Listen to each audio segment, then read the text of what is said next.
Harold and the Purple Crayon by Johnson.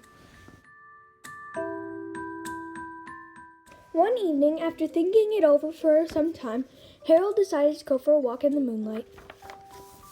There wasn't any moon, and Harold needed a moon for a walk in the moonlight, and he needed something to walk on.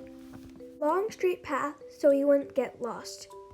As he set off on his walk, taking Big Purple Crayon with him. But he didn't seem to be getting anywhere on the long straight path, so he left the path for a shortcut across the field, and the moon went with him.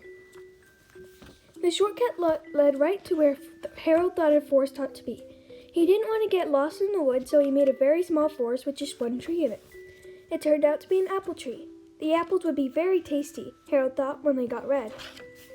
So he put a frightening dragon under the tree to guard the apples. It was a terribly frightening dragon. It even frightened Harold. He backed away. His hand holding the purple crayon shook. Suddenly he realized what was happening, but by then Harold was over his head in an ocean. He came up thinking fast, and in no time he was climbing aboard a trim little boat. He quickly set sail, and the moon sailed along with him. After he had sailed long enough, Harold made land without much trouble. He stepped ashore on the beach, wondering where he was.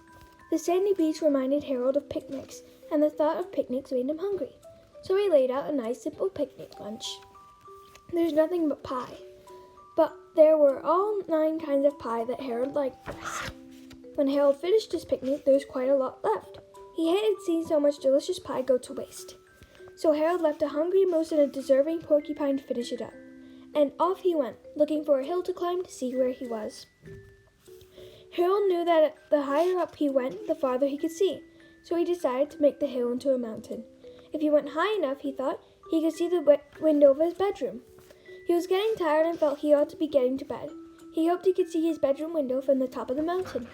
But as he looked down over the other side, he slipped, and there wasn't any other side of the mountain. He was falling in thin air.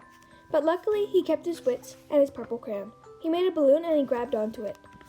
And he made a basket under the balloon big enough for him to stand in. He had a fine view from the balloon, but he couldn't see his window. He couldn't even see a house. So he made a house with windows. And he landed the balloon on the grass in the front yard.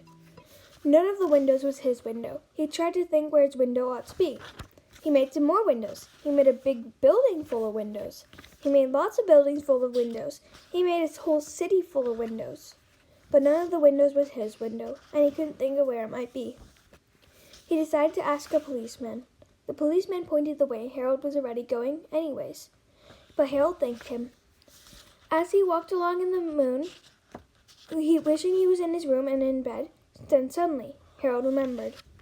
He remembered where his bedroom window was. There was a moon. It was always right around the moon. And then Harold made his bed.